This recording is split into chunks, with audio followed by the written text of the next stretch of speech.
film, it demands so many of your senses, your brain, your voice, your smell. It suddenly takes a lot of the viewer. And I think so as a maker, you can be quite controlling. It depends what you want to control. But I think if you want to control an emotion, it's quite an amazing tool.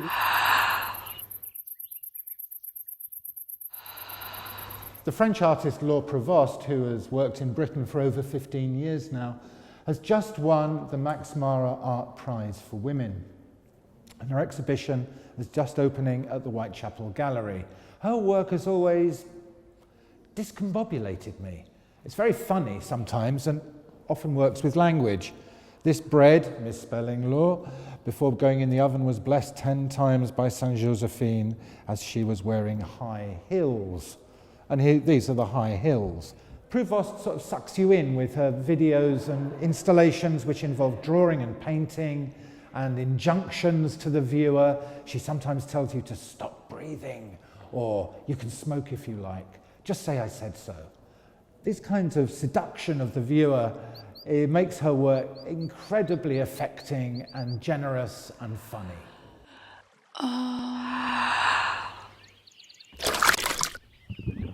The birds are stealing the raspberries.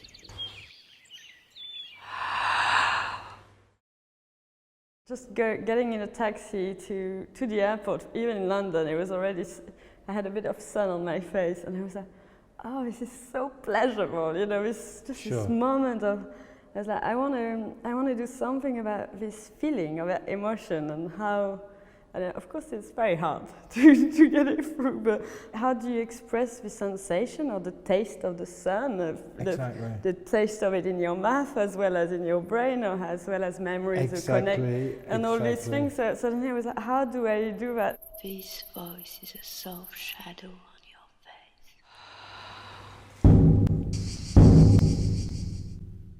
This bird is inside your mouth.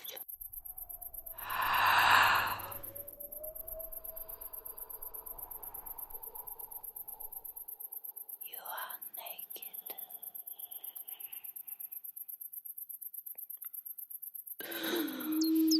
Tastes sweet and a little bit sour. A bit like metal. Come closer. The birds are in the room with us, flying around the room. The birds are eating the raspberry from the car mirror. I mean, I see this as a diorama. I don't know if that's how... Yeah, sort of. I never know how to call it a fresque, diorama. What's your pleasure?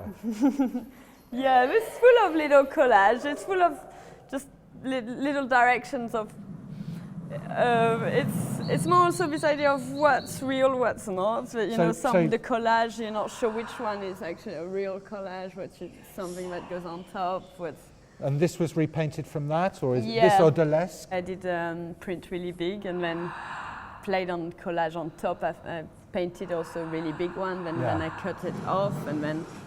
But I knew I wanted to have those pillars, that very Roman idea of, and also that talking about the pleasure of technology as well, and what's again printed the monitors instead of having them was playing on this reality. So it's all, it's a big collage. I want to show you this bit. Yeah, sure. It intrigues me. Woo, raspberries! I've destroyed your work. No, please, let's collect them. We need to feed ourselves. Sorry. No, that's fine. Please have one. I'll have one now. Do you want a raspberry? Yes. Yeah. So here we have a plug, a socket, and the cable is going into somebody's arse. Yeah, it was more like it meant to be an animal, but it was. I wanted to get the cable coming out of as a tail, almost the tail of an animal, but it could also come out of someone's house, saying like, I don't know, it's where the power comes. This exhibition is here because you've won the Max Mara Art Prize for Women. Yes. How do you feel about art prizes for one gender? Yeah, that was a massive issue. I was really thinking of what it meant, because I never positioned myself as a female artist. I was lucky to be from that generation where I went to art college, did my work, and didn't even realize I was a female. I think it's great to, why not, supporting, I think there's less shows by female artists. There's still less shows by women artists. So there's still, maybe it's beautiful to support. I see why, I understand. I think it's good to still talk about it.